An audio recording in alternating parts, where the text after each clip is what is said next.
నమస్తే రమగారు. నమస్తే జయ. చందమామ కథ ఏదైనా చెప్తారండి? అర్ధనాబాకి కథ చెప్తా. ఓ పూర్వం ఓ పల్లెటూరులో రామయ్య అని ఒక రైతు లాంటి వాడు ఉండేవాడు. వాడికి ఒక సెంటు భూమి కూడా లేదు. ఏదైనా సంపాదించి పొలం కొనుక్కోవాలని కోరికట. సంపాదించడానికి ఏదో కూలి పనులకు వెళ్తాడు. ఏం సంపాదిస్తాడు? ఉచిత ఐవీఎఫ్ ఐయుఐ కన్సల్టేషన్, ఉచిత అల్ట్రాసౌండ్ స్కాన్. 49 అంటే సంతానం, 49 అంటే సంతోషం. సంతకెళ్ళి ఏదైనా అమ్మాలని కోరిక. ఏమీ లేవు మన దగ్గర. సంతకెళ్ళిన వాళ్ళు డబ్బులు చేసుకుంటారు. ఏదైనా ఉంటే అమ్ముతారు. కూర పండించావు, ఒక కాయ పండించావు, ఒక గొర్రెలు ఉన్నాయి, మేకలు, ఆవులు, గొడ్లు ఏదో ఉండాలి. సంతలో ఎలా వ్యాపారం చేస్తాం మనం? అంతే, ఏదో ఒకటి పెట్టాలి కదా. అయితే వీళ్ళకి గొర్రెల పెంపకానికి తోడెళ్ళి ఓ ఇంత ఉన్ని గొర్రెవచ్చు ఉన్నదట. ఆ కాస్త ఉన్ని ఊళ్ళో అమ్మితేనే ఎంతో రాదు. సంతలో అమ్మడానికి సంతల్లో ఎట్లాంటివి పెడతారు? కుప్పలు తెప్పలుగా హోల్సేల్గా పోతాయి కదా సంతల్లో. సంతలోకి వెళ్ళాలని ఉంది. ఈ ఉన్ని అమ్ముకుని ఓ పావలా అయినా చేసుకుందాం, దాంతో ఏదైనా కొందాం అలా భావించాడు. పొలం కొనుక్కోవాలని కోరిక రామయ్యకి. సరే బయలుదేరాడు. ఏమనుకున్నాడంటే పాచి మొక్కలు అంటారు, అవేవో పిచ్చి మొక్కలు. గబుక్కుని చూస్తే గుడ్డలాగా కనబడుతుంది కానీ కాదు. ఆ పాచి మొక్కలు కొన్ని అడవిలోకి వెళ్ళి సేకరించుకొచ్చి ఓ గోను సంచిలో ముప్పాతికి పోసి తన దగ్గర ఉన్న కాస్త ఉన్ని దాని పైన పెట్టి అది ఉన్ని అని నమ్మించడానికి ఆ సంచి పుచ్చుకు బయలుదేరాడు. ఆ ఊళ్ళో వీళ్ళలాంటి వాడే సోమయ్య అని ఇంకొకడు ఉన్నాడు. వాడి దగ్గర పోకకాయలు ఉన్నాయి. పోకకాయలు తెలుసు కదా, అది మన ఏమంటారు దాన్ని, పోక చెట్లు అంటారు, సుపారి ఒక్కలు. పోకకాయలు అన్ని కాయలు ఉన్నాయి. వాడు కూడా ఏం చేశాడు, ఈ మన ఇవి ఉంటాయి కదా పల్లేరుకాయలు, నేల మీద పెట్టి పల్లేరుకాయలు గుచ్చుకుంటాయి. పల్లేరుకాయ తెలుసా నీకు? తెలీదు రమ్మగారు. పల్లేరుకాయ ముళ్ళు ముళ్ళుగా ఉంటుంది. ఇవి ఊళ్ళల్లో కనపడతాయి, అవి కాళ్ళకు గుచ్చుకుంటాయి. సాయి నీకు తెలుసా పల్లేరుకాయ? చిన్న పిల్లాడికి తెలుసు, నీకు తెలియలేదు. తెలుసుకుంటాను రమ్మగారు. పల్లెటూళ్ళల్లో ఉండే వాళ్ళకి తెలుస్తాయి జయ. దేనికన్నా కాయ పల్లేరుకాయకి ఏదో వైద్యం చేస్తారు కానీ పల్లేరుకాయలు దానికి కాదు. ప్రధానమైనది ఏంటంటే అది చిన్న కొద్దిగా ముళ్ళు ఉండే కాయలు. అవి కసుక్కుమని దిగవు, బ్లంట్గా దిగుతాయి అన్నమాట. బ్లంట్గా గుచ్చుకుంటాయి పల్లేరుకాయలు. ఈ మన ఊళ్ళల్లో గడ్డి మొక్కల్లో ఆరెంజ్ కాయలు లోపల తొనలు ఉన్నట్లుగా అట్లా అట్లా ఉంటాయా? అట్లా బాల్ లాగా కదా? కాదు, ఎండుకాయ. పల్లేరుకాయలు చెట్టు కాసినప్పుడు ఆకుపచ్చగా ఉండి ఎండిపోతే అవి కాస్త గాలి గలగల్లాడి అటు ఇటు వెళ్ళిపోతూ ఉంటాయి. గడ్డిలో ఎక్కువ గుచ్చుకుంటాయి అన్నమాట. వీడు ఏం చేశాడు, ఈ బస్తాకి 90% 80% పల్లేరుకాయలు పోసి ఆ పైన పోక్కాయలు పేర్చి పట్టుకొచ్చాడు. ఓకే. ఇవి 2 సంచులతోటి వీళ్ళిద్దరికి సంతలోకి వెళ్ళటానికి భయం వేసింది. ఆ సంతలో కుప్పలు తెప్పలుగా కూరలు, కాయలు, పళ్ళు, ఉన్ని, బట్టలు ఎన్ని రకాలు అమ్ముతారు చూసి సంత లోపలికి వెళ్ళడానికి ధైర్యం చాలక ఆ సంత బయట కూడా కొంత చిన్న చిన్న కొట్లు పెడతారు కదా, ఆ కొట్లలో ఓ పక్కన ఈ సంచి పెట్టి కూర్చున్నాడు. సరే వీడిని చూసి సోమయ్య కూడా అక్కడికే వచ్చాడు. 2 సంచులు ఇసుక తక్కడ పేడ తక్కడ 2 పక్క పక్కనే పెట్టుకున్నారనమాట. సరే అయ్యో సాయంత్రం దాకా ఎవ్వరూ అమ్మడవల. అయితే వీడేమన్నాడు, సోమయ్య అన్నాడు, పక్కవాడు ఇప్పుడు నేనంటే పల్లేరుకాయల మీద పోక చెక్కల కాయలు వేసుకొచ్చాను, వీడి దగ్గర ఉన్నుంది, మోసం చేద్దామని భావించి ఏమన్నాడు, పోనీలే నీకు నాకు మార్కం వేసుకుందాం పట్టు, నా వస్తువు నువ్వు తీసుకో, నీ వస్తువు నేను తీసుకుంటానంటే, అదేంటి ఉన్నికి మార్కం పోక్కాయలా అంటే, ఈ పోక్కాయలు చిన్నవనుకున్నావా, చూడు ఎంతంతలా ఉన్నాయో, అంతగా అయితే ఒక అర్ధన ఇస్తాలేవో ఈ పైన అన్నాడు. అంటే సరే ఒప్పుకున్నారు. సంచులు మార్చుకున్నారు. అర్ధన అయ్యేది అన్నాడు, బాకీ తర్వాత ఇస్తాలే, ఇప్పుడు నా దగ్గర రూపాయి లేదు. వీడేమనుకున్నాడు, ఆ ఉన్ని నేను అమ్మేసుకోవచ్చని సోమయ్య అనుకున్నాడు, పోక్కాయలు మనం అమ్మేసుకోవచ్చని రామయ్య అనుకున్నాడు. ఇంటికి వెళ్ళకుండానే వాళ్ళకి తెలిసిపోయింది ఇద్దరం మోసపోయాము అని. ఓకే. సరే ఏమైంది, మర్నాడో 3వ రోజు అటువైపుకి వచ్చాడు. వచ్చి భలే అంటగట్టావుగా నాకు అన్నాడు. నువ్వు మాత్రం తక్కువ తిన్నావా అన్నాడు. ఇద్దరు కలిసి మాట్లాడుకుని మరి అర్ధనా ఇస్తానండి, ఒట్టేసావు, అర్ధనా ఒట్టు, నా మీద ఒట్టు నీకు ఇస్తానన్నాడు. ఒట్టేసావు, నా అర్ధనా బాకీ ఉన్నావు, నువ్వు ఇచ్చేయి నా అర్ధనా నాకు అన్నాడు. అనేసరికల్లా అర్ధనా ఇప్పుడు ఎక్కడుంది, నా దగ్గర ఎక్కడుంది, నా దగ్గర అర్ధనాలు లేవు, ఏమీ లేవన్నాడు. సోమయ్య ఒక శెట్టిగారింట్లో కమతం ఉంటాడు. ఏమన్నాడు, నాకు ఒకటి ఉంది ఆలోచన, తోడలేక ఇన్నాళ్ళ నుంచి చూస్తున్నాను. మా శెట్టిగారు 3 రోజులకి 5 రోజులకి ఓసారి వాము వెనకాలన్న గోతులో పెద్ద గొయ్యి నిచ్చెన వేసుకుని దిగుతాడబ్బా. ఎందుకు దిగుతాడో అందులోకి ఏమైనా పాత ఏమైనా దాచిపెట్టాడేమో అనుకుంటా. ఆయన ప్రతిసారి నువ్వు పోరా అని చీకటి పడంగానే నన్ను పంపేసి లాంతర్ పుచ్చుకుని అందులోకి దిగుతున్నాడు. ఎందుకా పోరా అంటున్నాడని నేను 2 మాటలు చూసా. ఆయన పాదులోకి దిగుతాడు. అది ఎంతుంది, గడ్డివాము వెనకాల పెద్ద నుయ్యంత లోతున్న పాదు ఒకటి ఉంది, లోపలికి నూతిలాగా ఉంది, వరలు లేవు దానికి, మట్టిది. ఆ గోతులోకి దిగుతాడు. ఏం చేస్తున్నాడో, ఏమైనా పాతి పెట్టాడేమో, బంగారమో వెండో ఇతడో ఏదో దాస్తున్నాడు అక్కడ. మరి నాకెవరు మనిషి సాయం లేదు, లాంతర్ పట్టుకునేవాడు లేడు, తాడుచుకుని దింపేవాడు లేడు. చీకటి మాటను గనక నువ్వు వచ్చావా, మనిద్దరం దిగుదాం, నేను దిగుతా, చూద్దాం, నేను దిగుతా, నువ్వు తాడు పట్టుకో పైనుంచి, ఇద్దరం చేరు సగం పంచుకుందామని అనేసరికి సరే ఒక గోను సంచి పుచ్చుకుని సోమయ్య తాడు పుచ్చుకుని కిందకి దిగాడు. రామయ్య పైన తాడు పట్టుకున్నాడు. వీడు లాంతర్ పెట్టి కిందంతా వెతికాడు. ఆ చెట్టుగారు ఎందుకు దిగుతాడు, ఆయన కడుపుడక అక్కడ ఏమీ లేదు. అయ్యో, లేకపోయేసరికల్లా సరే ఏమీ లేదు అని చెప్పాక తనని లాక్కుండా వెళ్ళిపోతాడేమోనని ఏం చేశాడు, ఓ రామయ్య అన్నీ సంచిలో వేసి సంచి వేసి కట్టేస్తున్నాను, సంచి లాగేసేయి, తర్వాత నన్ను లాగుదుగాని అని కేక పెట్టాడు. రామయ్య సరే సరే అన్నాడు.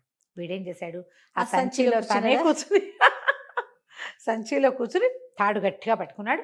వాడు పైనుంచి లాగేశాడు. రామయ్య పైకి వచ్చేసాక సంచి మూతిప్పుకుని బయటకు వస్తుంటే రామయ్య పోటాడాడు. ఓరి దుర్మార్గుడా, ఏమిటంటే మరి నిన్నెవడు నమ్మాడు, తీరా నన్ను కనుక నువ్వు లాక్కపోయావనుకో, నేను ఆ గోతులో ఉండిపోనా, తెల్లవారేదాకా మంచి సాయం లేకుండా నేను ఎట్టా వస్తాను, నువ్వు మాత్రం మోసం చేయవా అన్నాడు. ఇద్దరు మోసాలు మోసాలు తిట్టుకున్నారు. మరి నా అర్ధనాబాకి ఏం చేసావు అని. అర్ధనాబాకి వాడు ఇవ్వనే లేదు. ఇంతలో కొన్నాళ్ళు గడిచినాయి. ఎప్పుడు నా అర్ధనాబాకి రత్నాబాకి అనుకుంటూనే ఉండేవారు. ఈ సోమయ్య ఈ శెట్టిగారింట్లో పని చేస్తున్నాడు కదా, ఆ శెట్టిగారి భార్య తాలూకు బంధువులు ఎవరో ఓ పిల్లనిచ్చి పెళ్లి చేశారు. భార్య కొంత సొమ్ము తెచ్చేసరికల్లా అతను ఏం చేశాడు, సోమయ్య ఓ చిన్న ఇది చేసుకుని ఏమంటారు, చిన్న పొలం కొనుక్కుని మెల్లిగా కమతం పెట్టుకున్నాడు. తనే చేసుకోవటం మొదలుపెట్టాడు. సరే ఈ రామయ్యకి ఎక్కడా ఏమీ కుదరలా, పెళ్ళి కుదరలేదు, పొలము కుదరలేదు. ఉండుండి గుర్తొచ్చేది అర్ధనాబాకి. సరే ఏమనుకున్నాడు, ఈ సోమయ్య పెళ్ళే ఒక 1.5 సంవత్సరంన్నర 2 ఏళ్ళు అయింది, బాకీ వసూలు చేసుకుందాం, వీడి పని బాగుంది కదా అని వచ్చాడు. నిజానికి సోమయ్య దగ్గర డబ్బులు ఉన్నాయి, కానీ అతనికి ఇవ్వటం ఇష్టం లేదు, కొట్టేస్తే వేశానులే అని. సరే రామయ్య ఏం చేశాడు, ఓనాడు మధ్యాహ్నం సాయంకాలం కాస్త తలబడి వాళ్ళకి వచ్చాడు. వస్తే దూరం నుంచే చూశాడు సోమయ్య. చూసి బెల్లాన్ని చెప్పాడు, ఏమే ఇవి వచ్చేవాడు నా పాత స్నేహితుడు, ఒక పాత బాకీదారు, అర్ధనా బాకీ ఉన్నా డబ్బులు అడుగుతాడేమో, ఆ అర్ధనా ఇవ్వడం ఇష్టం లేదు నాకు, ఓ పని చేయి, నేను చచ్చిపోయానని ఒక ఏడుపేడు నువ్వు, వాడే పోతాడు, చచ్చిన వాడు ఏం బాకీ తీరుస్తాడులే అని పోతాడు, వాడు ఇంకా మన ఊరు రాడు, మన ఇంటికి రాడు అన్నాడు. బాగుందిగా. సరే వీడేమో ఇట్లా కాళ్ళు చేతులు చాపేసి పడుకున్నాడు, అర్ధనా కోసంట చూడండి, కాళ్ళు చేతులు బారు చాపేసి పడుకున్నాడు. పెళ్ళామె ఏడవటం మొదలుపెట్టింది పక్కన కూర్చుని. కొత్త పెళ్లి కూతురు 2 ఏళ్ళు అయింది, దాని పెళ్ళే కూర్చుని ఏడుస్తుంది. ఈ రామయ్య వచ్చేసరికల్లా ఎవరండి బాబు అంది. బాబు అమ్మ సోమయ్య ఉన్నాడా, నాకు అర్ధనా బాకీ అమ్మ అంటే, ఇంకేం బాకీ తీరుస్తాడయ్యా సోమయ్య, చచ్చిపోయాడు మధ్యాహ్నం అనగా అని లబోది బొమ్మను ఏడ్చేసరికి రామయ్య అన్నాడు, అయ్యోయ్యో వీడు నా పాత స్నేహితుడు, సరేలేమ్మా కాస్త తగలెట్టాకే వెళ్తానని వాకిట కూర్చున్నాడు. పోడే తీసేద్దాం, శవాకులను పిలుచుకొస్తానన్నాడు. అనేసరికల్లా వాకత్వం వాళ్ళు వస్తే ఎటాగండి, మా చుట్టాలంతా రావద్దా అనేసరికల్లా చుట్టాలు ఎవరూ రాలేదు. కబురు చేశానంటుంది. చుట్టుపక్కల వాళ్ళన్నారు, అదేంటి పీనిగిన ఎన్నాళ్ళట్టు ఎంతసేపటినట్టు పెట్టుకుంటారు, చీకటి పడేసరికి తీసుకెళ్ళొద్దు, తీసుకుపోండి, లేదా ఊరు చివరి దేవళం ఉంది, దేవళంలో పెట్టుకోండి. ఊరు మధ్యలో పెడితే పిల్ల చెల్ల చంటి పిల్లలు ఉన్న వాళ్ళు అక్కడ బాలింతలు చూలింతలు చాలా మంది ఉన్నారు, అన్నం తినాలి కదా, అందరూ శవాన్ని తీసేయమంటారు. అక్కడి నుంచి సరే నువ్వు వెళ్ళవయ్యా నేను పంపించుకుంటానని అంటే ఆయన ఒప్పుకోలే. అదేమిటి సేవాకత్వం చేసేవాళ్ళని అంతే కేకేసుకొస్తానని వాళ్ళని తీసుకొచ్చి లేవదీయించాడు.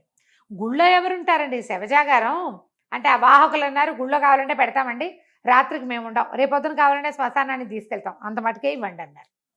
రేపు డబ్బు ఇచ్చేది. రామయ్య అన్నాడు, దాందేముందమ్మా, స్నేహితుడు పైగా బాకీదారిని, నేనే ఉంటాలే, సేవ జాగారం కూడా నేనే చేస్తాను అన్నాడు.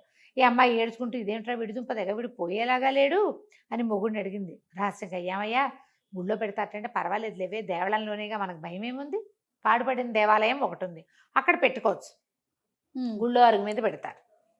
సరే అక్కడి నుంచి ఏమైంది, గుళ్ళో అరుగు మీద దాకా వెళ్ళేసరికల్లా చిన్నగా జల్లు పడేలాగా కనపడుతోంది. ఈ రామయ్య అన్నాడు, ఏమయ్యా మీరు ఇట్లా బాకెట్ దింపారంటే వానకి పీనికి తడిసిపోతుంది, కుళ్ళు వాసన వస్తుంది, బతుకున్న వాడే, కాస్త లోపలంట పెట్టండి అని చెప్పేసి దేవాలయం లోపలికి, పాడుపడిన దేవాలయం అయ్యవారు లేడు అందులో, లోపలికి జరిపారు. జరిపేసరికల్లా ఏమైంది, ఇది వీడేమో జాగారానికి కూర్చున్నాడు. మరి ఉండాలిగా, ఎవరో ఒకళ్ళు మెలకుగా ఉండాలిగా. ఇంతలో ఏమైంది, ఒక క్రీనీడలు కదిలినట్టుగా కనపడే కొంతమంది దొంగ వాళ్ళు వచ్చారు. ఓహో, అర్ధరాత్రి అయిపోయింది, ఏవో కీ నీడలు కదులుతున్నట్టుగా ఉన్నాయి. తీరా చూస్తే కొంతమంది దొంగల గుంపు వచ్చేసరికల్లా అక్కడ వాళ్ళకి శవము, జాగారం వాడు అన్నీ కనిపిస్తాయి. జాగారం వాడు కనపడలా, శవమే కనపడింది. దొంగల్ని చూసి రామయ్య కొంచెం పక్క తప్పుకున్నాడు. ఈ దొంగలు ఏం చేశారు, వాళ్ళు తెచ్చిన సొమ్మంతా వాటాలు వేసుకుని పంచుకున్నారు. ఒక బ్రహ్మాండమైనంత కత్తి ఉంది అందులో. ఈ కత్తి ఎవరికి వాటాకు పడుతుంది అని లెక్క పెట్టుకుంటున్నారు. లెక్క పెట్టుకుంటుంటే ఆ పిచ్చి కత్తి పారేయమన్నారు. పిచ్చి కత్తి ఏంటి, దొంగలను ఎక్కడ పిచ్చి కత్తి ఏంట్రా, బేసైన కత్తి, కావాలంటే ఇక్కడ శవం ఉంది చూడు, దీన్ని 2 ముక్కలుగా తెగటేసి చూపిస్తాను నేను అని చెప్పేసి ఆ కత్తి తీసాడు. తీయంగానే ఈ చచ్చినట్టుగా పడుకుని ఉన్నాడు కదా స్వామయ్య, ఒక్క ఉదుటం లేచాడు. ఏ భూతాలు ఎక్కడ చచ్చారు మీరంతా అని కేక పెడుతూ లేచాడు. లేచేసరికి ఆ దొంగలు హడిలిపోయారు. ఆ కత్తి అక్కడ బారేసి ఆ మొత్తం బంగారము, డబ్బులు అన్నీ అక్కడ వదిలేసి లగెత్తేసారు బయటికి. రామయ్య కీనీళ్ళలోంచి పెట్టుకొచ్చాడు. ఊరిని ఐడియా, భూతాలు అనగానే భయపడి తెచ్చారా అనగానే పద పట్టు ఇద్దరం పంచుకుందాం అనుకున్నారు. మొత్తం సామాన్లన్నీ పంచుకున్నారు. పంచేసుకున్న కత్తి పక్కన పెట్టారు. అక్కడి నుంచి మరి నా అర్ధనా అని అడిగాడు రామయ్య. ఈ లోపల ఏమైంది, ఈ భూతాల మాట విని పరిగెత్తారు కదా దొంగలు.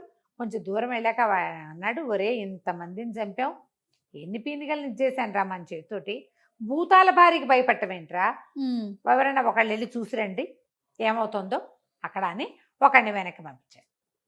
వచ్చేసరికల్లా అది సరిగ్గా అతనికి ఏం వినపడింది, మరి నాకు అర్ధనా కూడా దక్కదా, నా అర్ధనా నాకు దక్కదా అని మాట్లాడుకుంటున్నారు. వీడు అది విని హడిలిపోయాడు.